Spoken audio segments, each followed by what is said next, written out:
I've done a little more planing on the bottom of the sugar pine model my grandson Riley has been making with me.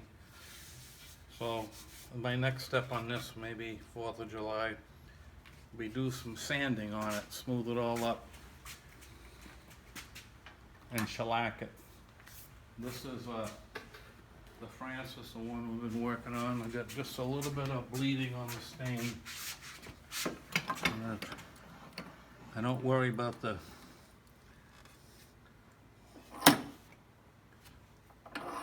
any bleeding up here. That's going to be painted white.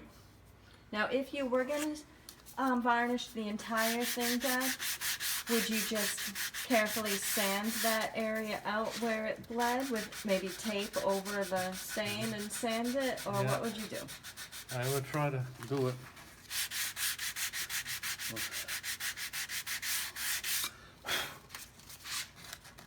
If you were really concerned and you had planned to varnish the whole thing, would you have used that other blue tape that you showed in the last video Yes, to try maybe. to prevent it more?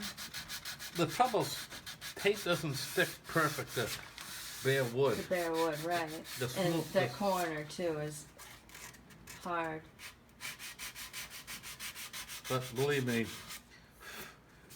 most people don't see these little imperfections. Right, I'm just thinking of people who want to stain part of their model and varnish the whole thing, you know, like what they can do to get a good crisp line.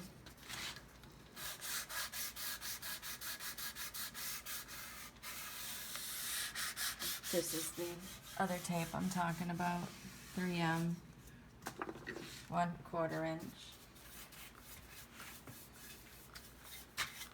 You want to be very careful when you're sealing and varnishing over the wood that's stained, like this mahogany, that you don't cut through. And it's very easy to cut through the first few coats, so do it very lightly. With 400. Where this is going to be painted, you can sand this a little harder, and the teak you can sand a little harder because the teak's not stained. But just where you stain any kind of wood, especially mahogany, you have to do it very, very carefully. Sometimes do you put 2 coats of sealer over the stain before you even Yeah. scuff it all? I have, but usually I like to get it lightly sanded. Just makes it a little bit smoother, but some people do put on a couple of coats of sealer before they sand.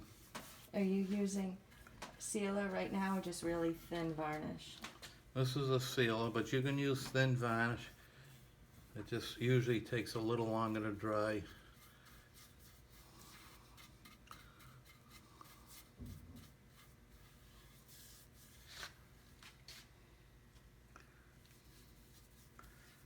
You can see where I had to put that mahogany plug in. Now that might bother some people, but it doesn't bother me. But Oh, I think it looks fine. And what about that brush that you're using? It's nylon bristle with oil-based varnish, but it works really well. well, they're made for water or oil. I get them at an art supply store, and they're, I would never believe that a synthetic bristle brush would work as well as these work. Right, a lot of people wouldn't think for oil-based to use nylon bristle, but they really do work beautifully. Now I'm going to put probably 3 coats of varnish on this before I prime the white. Yeah. And then when I prime it, I might find little small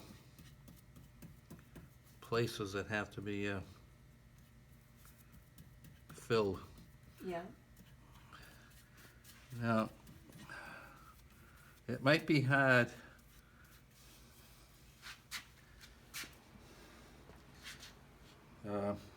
let's see, I use an epoxy fairing compound. It dries very slow, but it sands very easily. For filling, you're talking about. Yeah. Okay. But if not, then you get something at a hardware store, and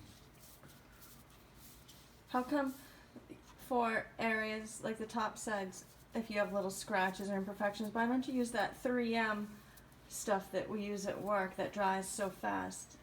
It doesn't work well for... I just never have.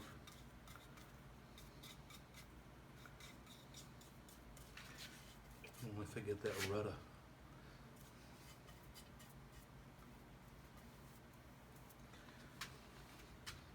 So probably the next time you see this model, we'll have at least one. Don't you think we should show how to lightly scuff and do the over the mahogany? I'm going to varnish it tomorrow. Okay.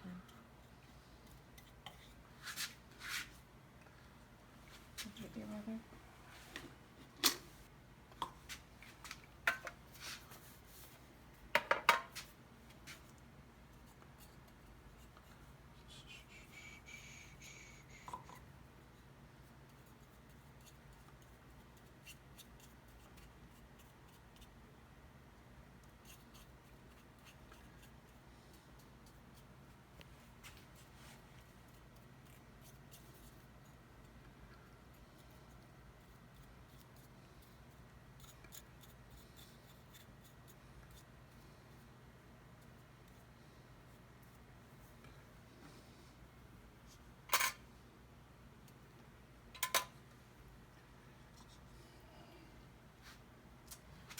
Where's your can of sealer so I can show what product you're using? No, it's just a plastic container. Oh, you didn't? Okay, well the product is Interlux 1026 wood sealer.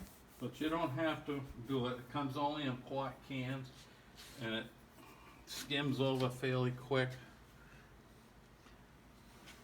So if you don't feel like, you can just thin down the varnish and just take it a little bit longer to dry. How much do you recommend thinning the varnish if it's going to be for sealer? I don't know, By like a quarter? 20%, 25%. Okay.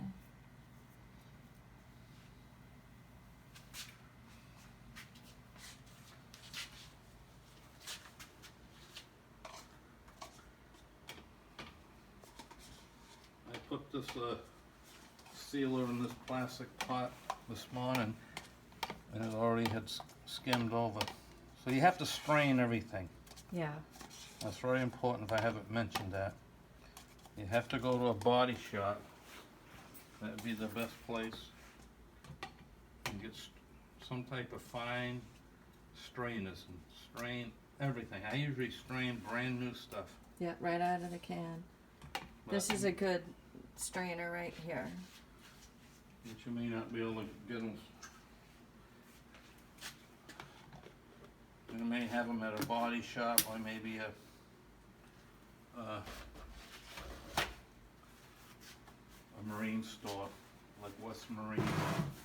And how about your brushes? Why don't you show a little bit about how you clean them and soak them and... I just have a pot, and it settles to the bottom. And it's fairly clean. It's got a little red in it from painting the bottom, but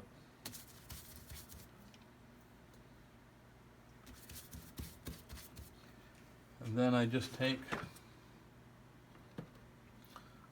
I never let it rest on the bottom, because it'll curl the bristles up. Always clamp it So to the I side clamp them with little small clamps. and prop them up at an angle. Yeah, put them on an angle so it drains out of the brush. So the next time we do this, we'll probably have at least one coat of varnish on it. And then we'll put a couple more on. Then I'll see about priming the white. I know, I think I got a little filling to do right here. I don't think the varnish will fill it. Just so you'll know after you prime it. Okay, so that's all? Yep, that's Okay. it. Well, happy 4th of July. Yep, bye-bye. Bye.